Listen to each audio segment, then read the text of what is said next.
Hey friends, welcome to Biblical Parivartana. Once again, welcome to Daily Devotions. దేవుని ప్రేమ ఇదిగో. June 23కి చెందినటువంటి వాక్య భాగం యెషయా 55వ అధ్యాయం. ప్రభువు వస్తున్నాడు, మార్గము సరళం చేయండి, మారు మనసు పొందండి అనేటువంటి ఇప్పుడు మనకు చెందింది యెషయా జనాలకి సంబంధించినటువంటి ఆ యొక్క శీర్షికగా మనం గుర్తించాలి. రెండవ రాకడ, యేసు ప్రభు వస్తున్నాడు, మార్గాన్ని సరళం చేయండి అనేటువంటిది. మరి యెషయా 55 కాదు, మత్తయి 3, ఆ రెండు ఓవర్లాప్ అయ్యేటువంటి అంశం ఒకటి ఉన్నది. కాబట్టి ఆ రెండిటి గురించి మనం చెప్పుకుందాం, ప్రార్థన చేసుకుందాం. May the words of my mouth and the meditation of our hearts be acceptable in thy sight, our rock and redeemer. Amen. యెషయా 55 మరి మత్తయి 3 ఒకదానికొకటి కొంతవరకు ఏకీభవిస్తుంది, ఓవర్లాప్ అవుతుంది. కాబట్టి ఆ రెండింటిపై ధ్యానిద్దాం అని కార్సన్ గారు అంటున్నారు. యెషయా 53లో సేవకుడు విజయం పొందాడు, ఆయన హెచ్చింపబడ్డాడు అని దాంతో మొదలై ఆయన శ్రమ మన నిమిత్తమై, మన దోషముల నిమిత్తమై, మనల్ని స్వస్థపరచటానికి, మనల్ని రక్షించటానికి ఆయన మరణించాడు. అది మరణం విజయంగా ఎంచబడుతుంది దేవుని దృష్టిలో. ఆ విజయం పొందినటువంటి ఆ సేవకుని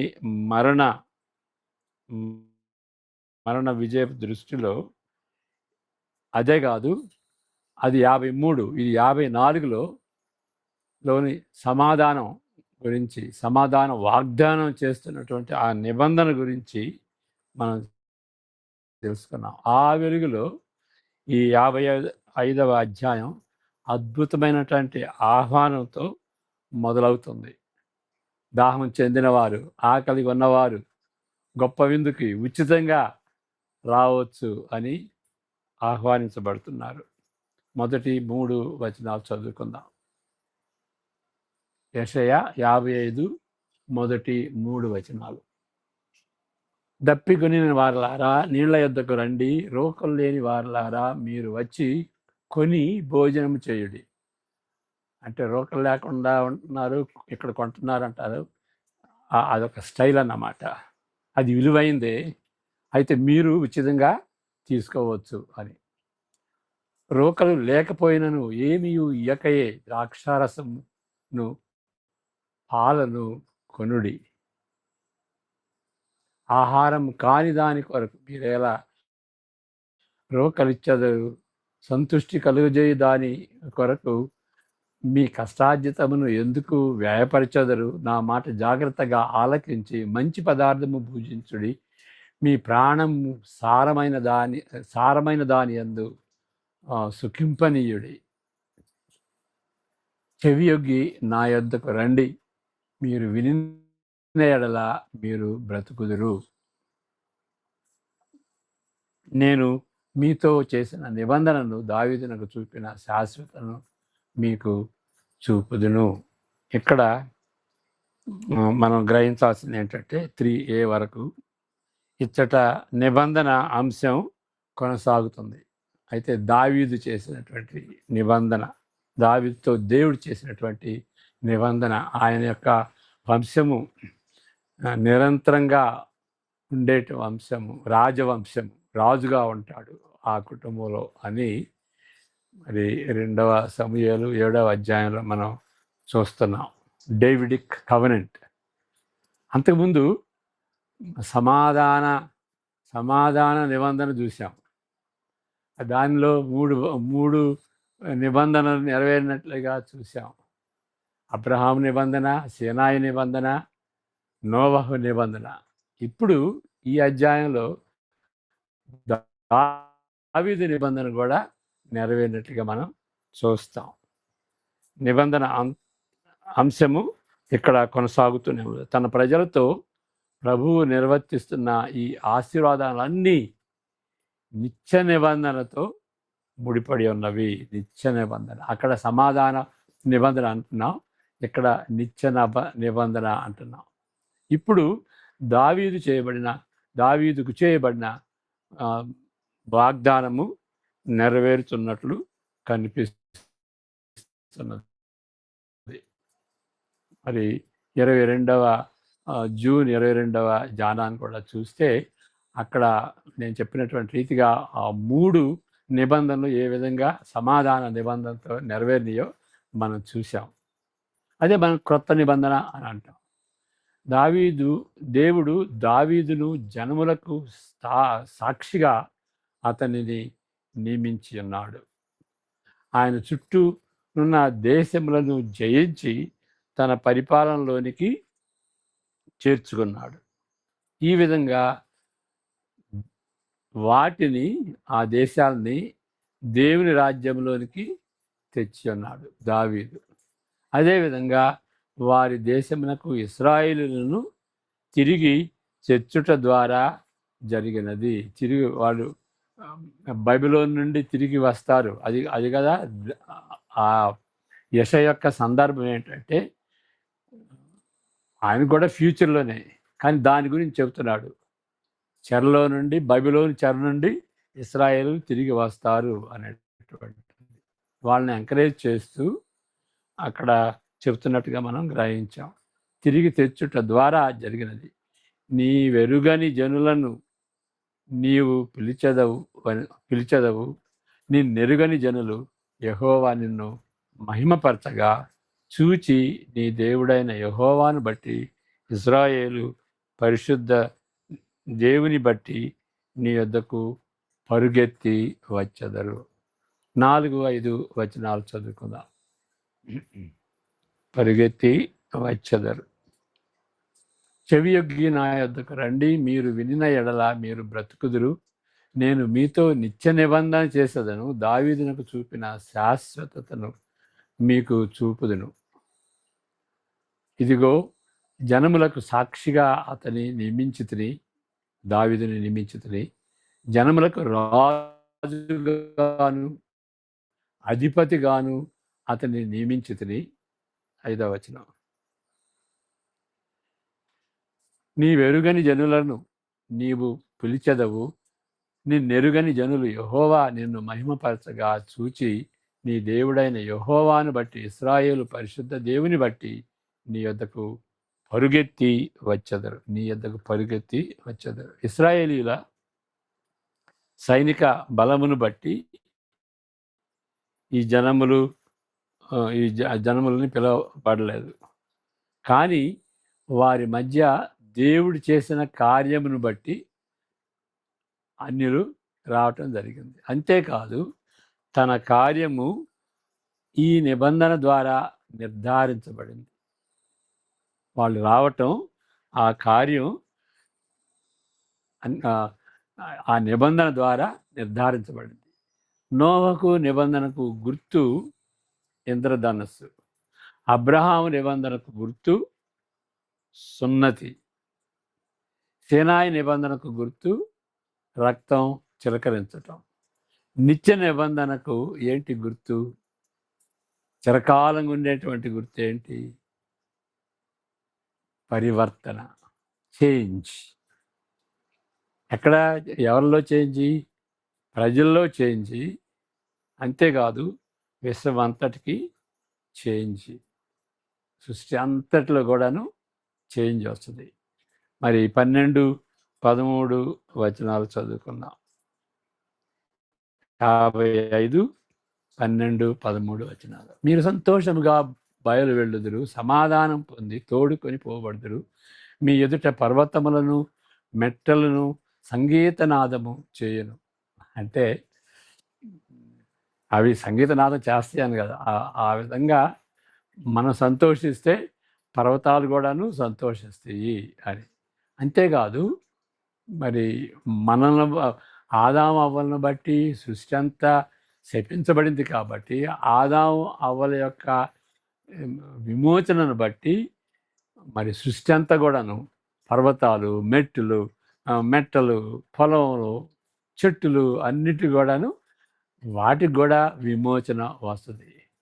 ముళ్ళు, తుంపలు, మరి టోర్నాడోస్, భూకంపాలు అవేమి ఉండవు అన్నమాట. ఆ విధంగా సృష్టిలో కూడాను మార్పు వస్తుంది, పరివర్తన చెందుతుంది అని మనం ఇక్కడ చూస్తాం. మళ్ళీ చదువుతాను. అంతేకాదు తన కార్యము ఈ నిబంధన ద్వారా నిర్దేశింపబడినది. నోహకు నిబంధనకు గుర్తు ఇంద్రధనస్సు, అబ్రహాము నిబంధనకు గుర్తు సున్నతి, సినాయి నిబంధనకు గుర్తు చిలకరించబడిన రక్తము, నిత్య నిబంధనకు చిరకాల గుర్తు, పరివర్తన చెందిన విశ్వము. అది మనం చదువుకున్నాం. ఇదే అంతకు ముందు కూడాను యెషయా చెప్పాడు.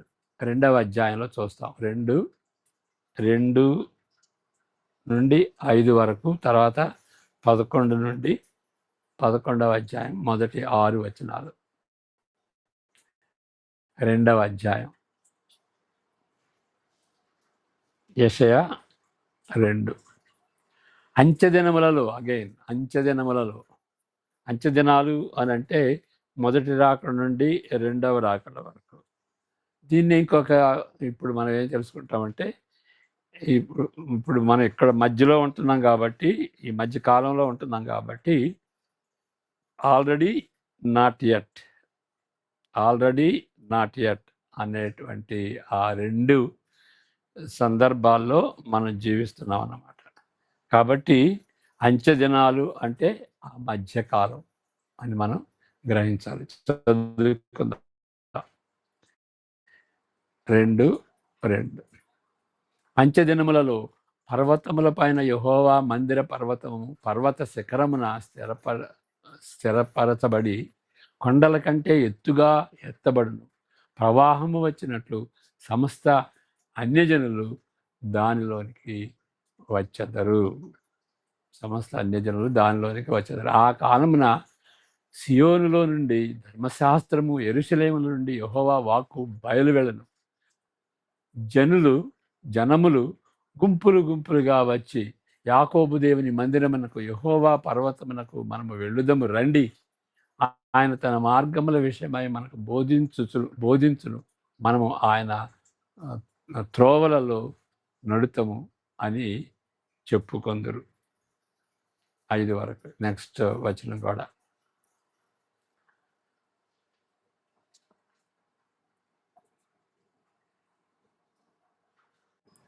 ఆయన మధ్యవర్తి అయి అన్యజనులకు న్యాయం తీర్చును, అనేక జనములకు తీర్పు తీర్చును. వారు తమ ఖడ్గములను నాగటి నక్కులుగాను, అంతకుముందు ఖడ్గాలుగా వాడించుకున్నటువంటి ఆ ఇనుముని ఇప్పుడు నాగటి నక్కులుగా చేస్తారు. అంటే మార్పు వస్తుంది అన్నమాట, పరివర్తన వస్తుంది.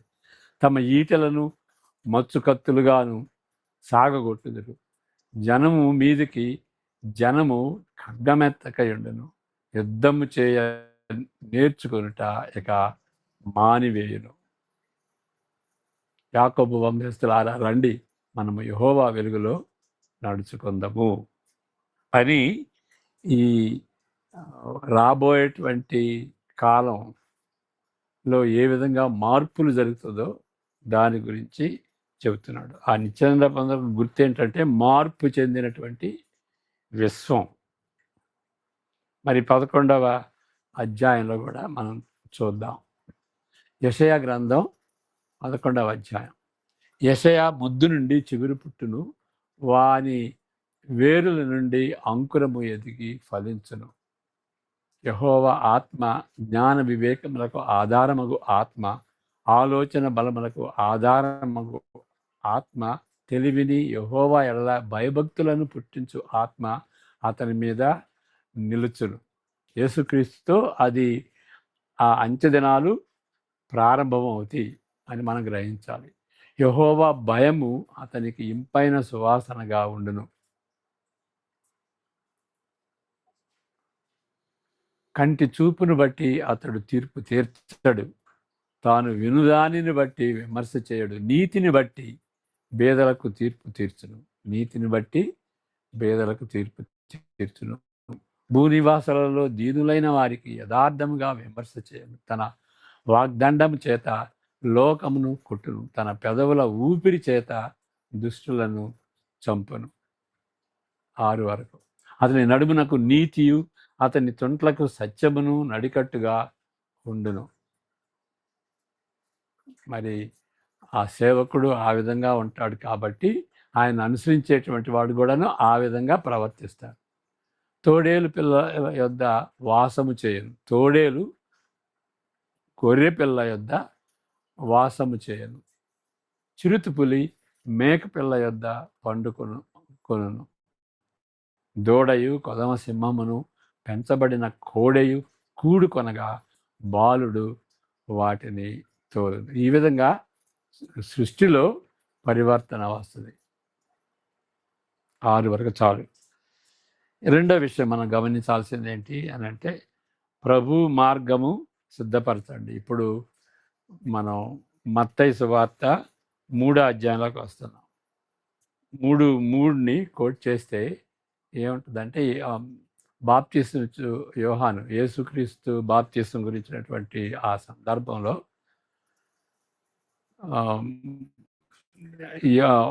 బాప్తిసం ఇచ్చు యోహాను గురించి చెప్పండి అటువంటి ఈ మాటలు. ఆయన ఏం చెబుతున్నాడు అని అంటే, ప్రభు మార్గము సిద్ధపరచుడి, ఆయన త్రోవలు సరళము చేయుడని అరణ్యంలో కేక వేయు ఒకరి శబ్దము. బాప్తిసం ఇచ్చు యోహాను తనకు తానే వివరించుకున్నట్లు యెషయా 40వ అధ్యాయం 3వ వచనం ఎత్తి చెబుతూ ఎత్తి చూపిస్తూ మత్తయి నొక్కి చెబుతున్నాడు అన్నమాట. జూన్ 8వ ధ్యానం కూడా క్లుప్తంగా కార్సన్ గారు వివరించారు దీని గురించి. యెషయా 40 అధ్యాయం గురించి చెప్పినప్పుడు ఏ విధంగా బాప్తిసం యోహానికి ఈ మాటలు వర్తిస్తాయో తెలుసుకున్నాం. దేవుని ప్రజలు వారి దేశమునకు తిరిగి వచ్చే సందర్భంలో ప్రభువు వారి మార్గమును సరళం చేస్తాడని ఒక పోలిక రూపంలో చెప్పబడింది, మెటఫారికల్గా చెప్పబడింది. ఈ వాక్య భాగంలో సగము వారికి గొప్ప ఓదార్పుగా ఉంటుంది. దేవుని ప్రజలు తిరిగి వచ్చుటను బట్టి దేవుని మహిమను ప్రకటించేదిగా ఉంటుంది. ఇక్కడ ఇంకొక విధంగా కూడా అర్థం చేసుకోవచ్చు. ప్రజలు తిరిగి వచ్చినప్పుడు ప్రజలు వస్తారు కాబట్టి ఆ మార్గాన్ని సరళం చేయండి అంటే వాళ్ళు తప్పకుండా తిరిగి వస్తారు అనేటువంటి ఆదరించేటువంటి మాటలు మనం చూసాం కదా. బాప్తిసం యోహాను చాలా గొప్పవాడు, నువ్వు ప్రవక్తలాగున్నావు, లేదు నువ్వు మెస్సయలాగే ఉన్నావు అని కొందరు తలంచి, అది నువ్వెవరవయ్యా చెప్పు అని అంటే ఆయన అసలు పేరు కూడా లేనట్టుగా చెప్పుకుని, నేను కేవలం ఒక స్వరాన్ని అని చెప్తాడు. ఏ స్వరం అంటే యెషయా 43లో ఉన్నటువంటి స్వరం. దేవునికి యేసుక్రీస్తుకి మరి పైలట్గా వెళ్ళి ముందు ఆ మార్గాన్ని సిద్ధం చేసేటువంటి వ్యక్తి అనేటువంటి రీతిగా ఆయన చెబుతాడు దీన్ని. దాని గురించి మనం చెప్పుకుంటున్నాం.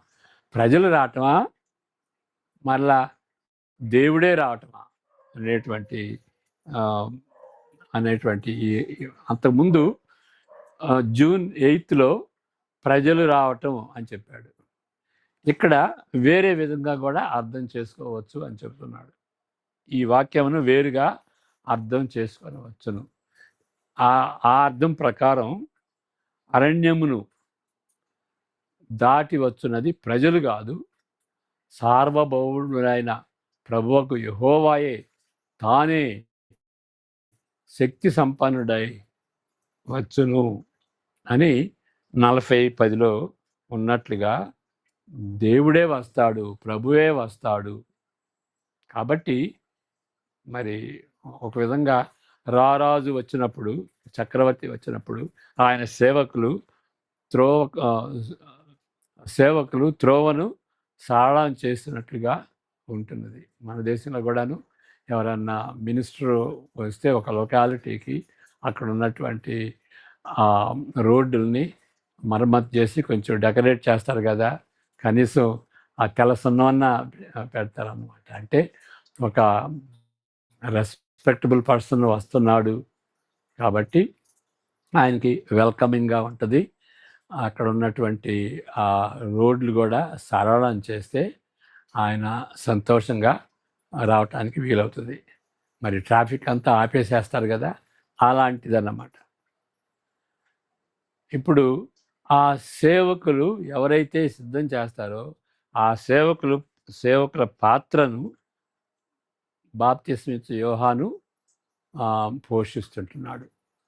ప్రభు మార్గమును ఆయన సిద్ధం చేస్తుంటున్నాడు. మరి యోహాను ఏ నేపథ్యంలో చెప్పాడు? యేసుక్రీస్తు మెస్సయ, రాబోతున్నటువంటి మెస్సయ నేపథ్యం కదా. కాబట్టి సార్వభౌముడైనటువంటి ఆ యొక్క ప్రభు ఎవరు అంటే యేసుక్రీస్తే. ఆయనకు మార్గాన్ని సరళం చేస్తుంటున్నాడు. మరి ఆయన ఏం చెప్పాడు? మరి మూడో విషయం మనం గమనిస్తే, విప్లవనాత్మకమైన రీతిలో పశ్చాత్తాపపడండి. ప్రజలు పశ్చాత్తాపపడితే ఆ విధంగా సిద్ధం చేస్తున్నారు. పశ్చాత్తాపపడమని ప్రజలకు బాప్తిస్మిచ్చు యోహాను పిలుపునిస్తుంటున్నాడు. ఇక అక్షరార్థమైనటువంటి అబ్రహాం సంతానమా అని అంటాడు కదా. అంటే వాళ్ళు నిజంగా అబ్రహాం కుటుంబంలో పుట్టినటువంటి వాళ్ళని అక్షరార్థంగా కాదు, కానీ ఆ విధంగా పరిగణించటం లేదు. కానీ దేవుని ప్రజలకు చెందిన సభ్యత్వమునకు ఈ పశ్చాత్తాపము కీలకమైనదిగా ఎంచుకున్నాడు. మరి అబ్రహాము విషయంలో ఏ విధంగా అబ్రహాం వంశస్థులు ఏ విధంగా దేవుని ప్రజలు అవుతారు? సున్నతి చేసుకుంటే. అదేవిధంగా పశ్చాత్తాపడండి అని ఆయన చెప్తున్నాడు. పశ్చాత్తాపడితే దేవుని ప్రజలుగా లెక్కించబడతారు. దేవుని ప్రజలకు చెందిన సభ్యత్వమునకు ఈ పశ్చాత్తాపం కీలకంగా ఉంటుంది. కాబట్టి ఈ పశ్చాత్తాపం అనేది, లేకపోతే మారు మనసు అనేది, మెటనోయియా అని గ్రీకులు అంటారు. మారు మనసు, దాని మనసు మార్పు చెందితే క్రియలు కూడా మార్పు చెందుతుంది. Change in attitude results in change in action. అదే అన్నమాట. కాబట్టి పశ్చాత్తాపము అని అంటే మెటనోయియా అంటే మారు మనసే కాదు, క్రియల్లో కూడాను పరివర్తన చెందుతాయి, క్రియలు కూడాను మారుతాయి. మారు మనసు అంటే మనసు మారుతుంది, క్రియలు మరి ప్రవర్తన కూడా మారుద్ది అని గ్రహించుకోవాలి. పశ్చాత్తాపం అది కీలకమైనటువంటి దానిగా ఎంచుతున్నాడు. మరి మత్తయి సువార్త ఈ 3:7-10 వరకు చదువుకుందాం.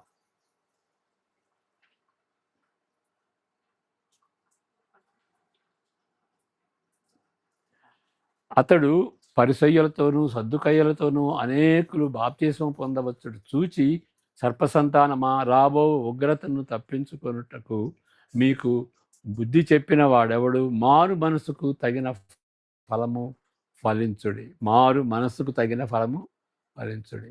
Change in attitude should be shown in change of action. అబ్రహాము మాకు తండ్రి అని మీరు చెప్పుకొన తలంచవద్దు. దేవుడు ఈ రాళ్ల వలన అబ్రాహామునకు పిల్లలు పుట్టింపగలడని మీతో చెప్పుచున్నాను. ఇప్పుడే గొడ్డలి చెట్ల వేరున ఉంచబడి ఉన్నది కనుక మంచి ఫలము ఫలింపని ప్రతి చెట్టును నరకబడి అగ్నిలో వేయబడును. మారు మనసు నిమిత్తము నేను నీళ్లతో మీకు బాప్తిస్మం ఇచ్చుతున్నాను. అయితే నా వెనుక వచ్చువాడు 10 వరకు చాలు. అదే విధంగా యెషయా 5:5లో వారి దుష్ట మార్గములను తలంపులను విడిచి ప్రభువు దయను బట్టి ఉచిత క్షమాపణను వెదకు వారికి వాగ్దానం చేయబడిన ఈ ఆశీర్వాదాలు, నిబంధన ఆశీర్వాదాలు.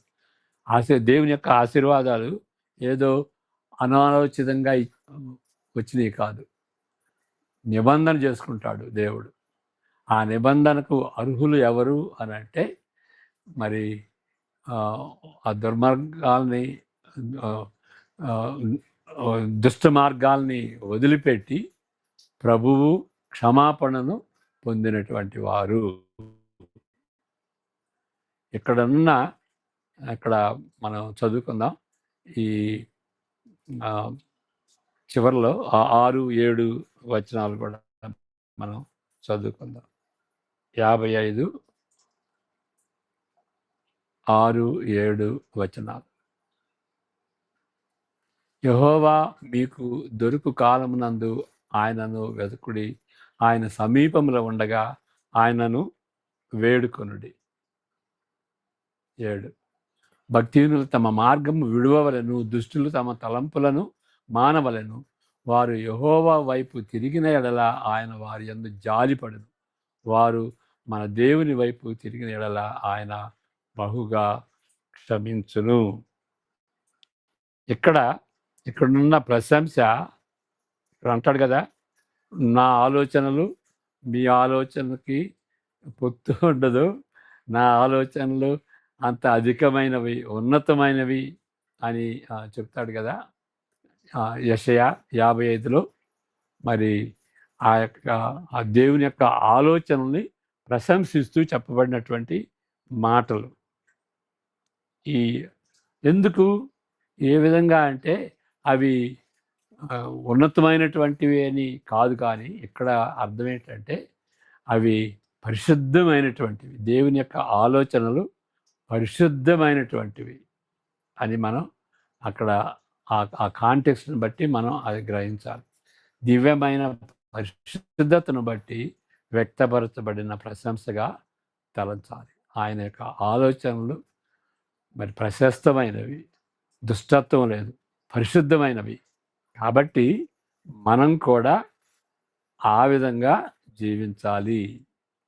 చెడు మార్గం, దుష్ట మార్గాన్ని వదిలిపెట్టి మారు మనసు పొందాలి అని బాప్తిస్మమిచ్చు యోహాను అంటున్నాడు.